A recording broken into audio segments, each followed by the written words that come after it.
কক্সবাজারের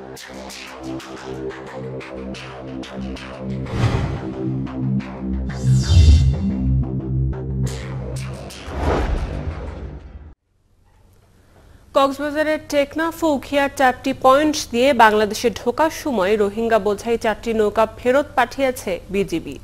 কক্সবাজার সীমান্ত এলাকায় এরই মধ্যে রোহিঙ্গা অনুপ্রবেশের নেতিবাচক প্রভাব পড়ার অভিযোগ করেছেন স্থানীয় বাসিন্দারা। তাদের দাবি, বাজারে খাদ্যপণ্যের দাম বাড়তে শুরু করেছে, দেখা দিয়েছে বসতি সংকট। কামরুল ইসলাম মিন্টুর প্রতিবেদন। টেকনাফের লেদা রোহিঙ্গা ক্যাম্পের পুরনো 33,000 রোহিঙ্গার সাথে সম্প্রতি যোগ হয়েছে আরো 8 থেকে 10,000 অনুপ্রবেশকারী। এমনিতেই এক এক পরিবারের জন্য সেখানে একটি মাত্র ঘর, সেই ঘরে নতুনদের নিয়ে গাদাগাদি করে থাকছে প্রতিটি পরিবার।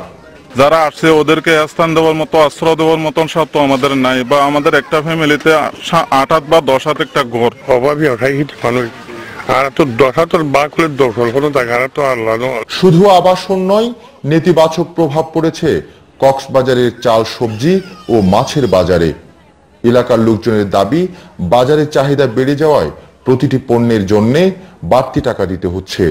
আমাদের আগের যে চালের দাম ছিল এর চাইতে এখন 5 থেকে 6 টাকা করে কেজি প্রতি বেড়ে গেছে। আদা, রসুন, পেঁয়াজের যেভাবে স্থিতি আছে, রোহিঙ্গারা যদি এভাবে আসতে থাকে তাহলে দাম দিন দাম আরো বেড়ে যাবে। আর সুশীল সমাজের প্রতিনিধিরা বলছেন, কক্সবাজারের 24 লাখ বাসিন্দার উপর 5 লাখ রোহিঙ্গার চাপ তো আছেই, তার উপর আরো রোহিঙ্গা আসায় বাড়তি বসতি তৈরির জন্য পাহাড়ি বন উজাড় হওয়ার আশঙ্কা যেমন রয়েছে আইন শৃঙ্খলা পরিস্থিতির অবনতির আশঙ্কাও।